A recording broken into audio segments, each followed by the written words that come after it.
Insane upsets, historic comebacks, Hail Marys, fans streaking on the field, all of this while you were asleep. Pac-12 After Dark was magical. There was truly nothing like it, and there was no shortage of chaos. And by the way, I know this setup is not pretty. It kind of looks like a jail cell, but this is what we're dealing with for the next 4 months, so buckle up. I'll be looking at the history of Pac-12 After Dark, the science, yes, I said science, I know I sound like a nerd, and also some of the best moments. If you don't know who I am, I'm Saturday Shenanigans, and I post amazing college football content all off season. Feel free to subscribe so you never miss out on another upload. This is the fastest growing college football channel on YouTube. Jump on the bandwagon now before it's too late. The official definition of Pac-12 After Dark is this, quote, a phenomenon of impossible to explain crazy college football games that occur so late into the night that most of the East Coast is long asleep. Time is a great thing.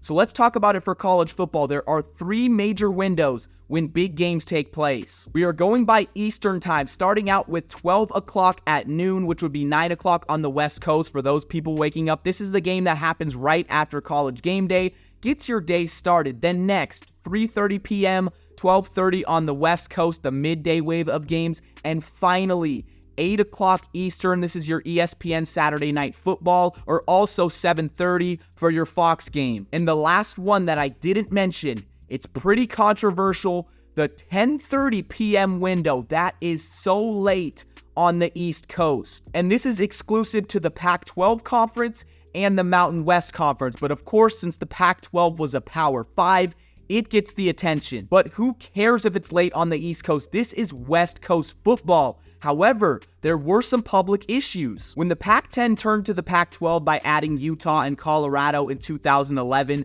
they opted for more games in this later window. Fans said they didn't like the tailgating experience because it was too late at night. Unfortunately, I do not agree with that at all. What's wrong with the 4 p.m. tailgate? It affects family schedules. I do get this. If you're trying to bring your kids to a game, it doesn't get finished till 11 p.m. This could mess up your Sunday. And finally, the issue that is most talked about, the lack of publicity for these teams. And this is true because a bulk of the AP voters and college football playoff committee live on the East Coast. And do you really think all those years they stayed up and watched the game? By the rankings, it seemed like they didn't. But this argument about East Coast bias could be a whole nother video, but I'm not going to get into it right now. The burning question: why so late? I'm going to share the entire vision with you. These are reasons from the Pac-12 commissioner himself in 2013, Larry Scott, aka the guy who killed the conference. Again, that could be a whole nother video. According to Scott, the first reason is that football fans have nothing else to watch that time of night. And I totally agree.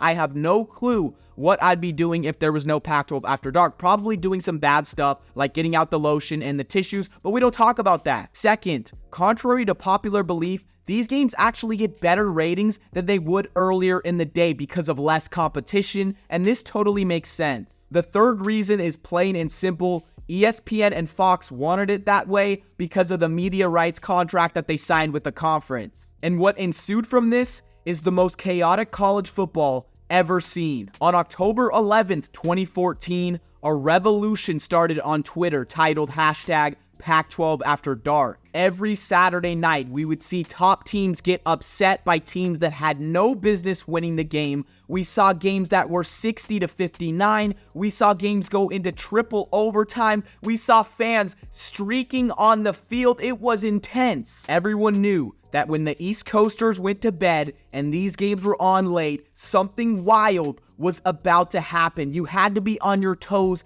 at all times. It was pretty much inexplicable on why these night games were so much crazier than Pac-12 games played in the day, and even scientists had to look at this. Some people gave credit to the sleep theory, and others gave credit to the moon theory and lunar cycles. What in the heck are we talking about? Or the final reason, the fact that the Pac-12 had a lot of very good teams that were evenly matched, and not a lot of great teams, so anyone could beat anyone on any given Saturday. In 2014, the unranked Arizona Wildcats went on the road to face the number 2 ranked Oregon Ducks at Autzen Stadium. It's very hard to win there. It's very loud. It's hostile, and they won 31-24. This was against a Heisman Marcus Mariota. Just a month after that, Number 6 ranked Arizona State went on the road to face Oregon State in Corvallis. Yes, Arizona State was top 10. That just sounds crazy right now, but Oregon State won on a crazy pick 6, 35-27, another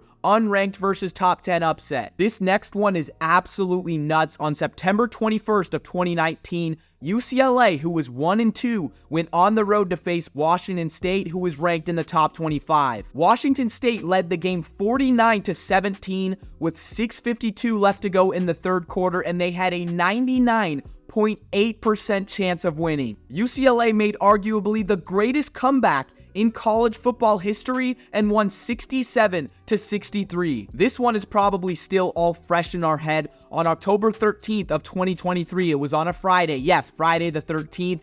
The Colorado Buffaloes at home led the Stanford Cardinal 29-0 at halftime. Everyone, including myself, turned off the game because we thought it was over. Then just a couple of hours later, Twitter goes bonkers after Stanford comes back, wins the game 46-43. These are few of countless examples of Pac-12 after dark. You each probably have your own favorite. Unfortunately, I don't think anything's gonna top the magic of Pac-12 after dark, and I'm sure a lot of you fans can agree, but at least we got to experience it. That was a fun video. Pac-12 After Dark was one of my best moments from my childhood. And I know, you might think, oh, that sounds sad. I'm serious. It was so much fun. I looked forward to it every Saturday night. And I'm exhausted. I put a lot of energy. I felt like I was on that video. But whew, we're feeling good, guys. We moved, so finally I can get back to content. I wanted to make it the entire week, but it was so hard not posting a full-length video. I went 5 days.